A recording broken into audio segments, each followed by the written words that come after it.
Guys, and welcome to the Sheffield United vs Sunderland match preview. Now, I do want to apologise in advance. This is probably going to be about 5-6 minutes long. I was very close to not doing a preview. I've just been so ill all day. Typically, it's my first full day off work in the best part of 2 weeks, and I've spent it pretty much bedbound. I just feel like absolute shit, but I thought I'd give you guys at least something before the game tomorrow. Hopefully I'm fine for the game tomorrow, and then I can give you a more lively review of the game. But we do take on Sheffield United, now currently top of the league, and rightly so. They've looked absolutely fantastic. They're unbeaten in 6 currently, winning the majority of them. I think the only draw in that was against Coventry when they went down to 10 men, I believe, and then other than that, they've won the rest of them. They did have back-to-back defeats. I think it was mid-October, against Leeds and Middlesbrough respectively. 2 really top-tier teams in this league as well, and Sheffield United are no different, you know.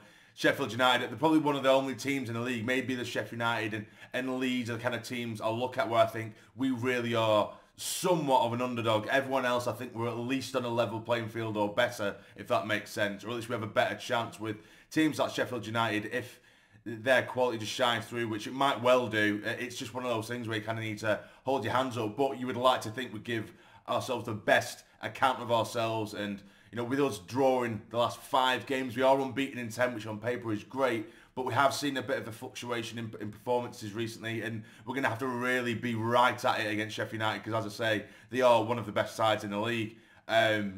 So I will give you my preferred 11 for the game. I've had quite a bit of fun rejigging the lineup and playing with different systems, but this is probably the one I am most in favour of. You can of course let me know in the comments down below what you think and who you would go with, but this would be my preferred system. I would go with Patterson in goal. I'd have a back 3 of O'Nien, Ballard and Mepham to solidify things, Alessi as left wing back and Trey Hume as right wing back, because then we have our width there. They have that licence to get forward and get back. Bellingham and Rigg can push out wide a little bit on the attack to link up with the likes of Alessi and Hume. Up top, as you see, there's Isidore and Mayenda. We haven't seen them as a partnership up top. From what I can remember, anyway, it's just a sort of flat 2 strikers. We did see recently with Connolly and Isidore up top, and I really like that combination. But I think to really stretch the Sheffield United defence, that would be a really interesting and exciting way to go down, throwing both Isidore and Mayenda at them to maybe get in behind, if we do actually start playing balls in behind, because as I mentioned in the review to the previous game, Isidore was making some outstanding runs time and time again, and he was getting ignored time and time again, which was incredibly frustrating. But yeah, of course, Dan Neil in there as well as the anchor. We don't really have any other options in sort of centre mid. Maybe, you know, later on in the game, if we're going to sort of switch up the system, you would bring on the likes of Watson, Roberts later on, maybe try and change something in the game. But for me, I think we'd drop Watson, drop Roberts, and I think this would be what I would be most comfortable with, because I think defensively it gives us our best opportunity, particularly having Mepham, Ballard and O'Nien there as well. And of course, Trey Hume and Alessi on the defence, they can sit back and we can push it into like a flat back 5, and Neil joins the defensive line as well when we are defending. So it would make it us incredibly difficult to break down, but there's plenty of options going forward in terms of link-up play, and there's plenty of bodies there. So that is probably the lineup I would go with, and that one does kind of excite me. I have a feeling we're going to still see Roberts and Watson. We might not. It's the first time in a while we've seen Roberts play a full 90. Usually he brings him off after an hour or so, doesn't he? So he played the full 90. Maybe it was somewhat tactical to rest him for this game. But that is what I would likely go with. But as I say, let me know in the comments down below what you think of that lineup and what you would go with yourself. Now, in terms of my score prediction for this game, do you know what's annoying and what's a strange one? I'm moaning about us drawing all the time. I think this is one of those games where I probably would be happy with a draw, and I am going to go with another 0-0, and that's what I think it's going to be. I think Sheffield United is going to be knocking on the door. I think it's going to be similar to the West Brom Sunderland game, but roles reversed, and I think that's the kind of way we're going to set up. Not necessarily just sit back entirely, but there's going to be a lot of pressure. There's going to be a lot of well, we're going to have to stay focused and stay switched on, because they're going to have the majority and the bulk of the possession. I would think I would be very, very surprised if we went to Sheffield United and controlled and dictated the play. It'd be great if we did, but I think we just need to sort of, sometimes you do need to just concede it, and you do need to not invite pressure, but you need to accept that you're not going to have the bulk of the play, and that's likely going to be the case. But we need to be switched on, and we need to be at it and commit ourselves at the correct times, not find ourselves just sat on the edge of our box for 90 minutes, push out when it's appropriate, don't just sit back and totally invite, keep yourself solid. But I'm going to go for a 0-0.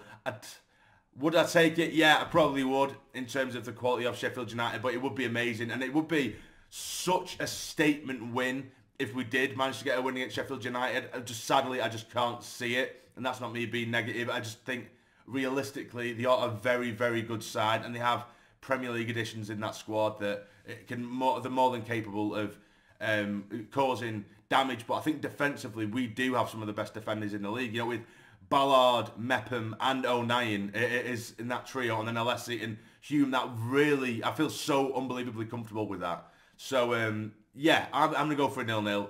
Boring, but that is what I'm going to go with. And, of course, in the comments, let me know what you would go with. You might be wondering where Sirkin is. There was a bit of an update. Regis Labrie did say in his pre-match presser, he did say that Sirkin is still recovering from his, he had surgery on his wrist because he broke his wrist, didn't he, a few weeks back. I think it was against QPR.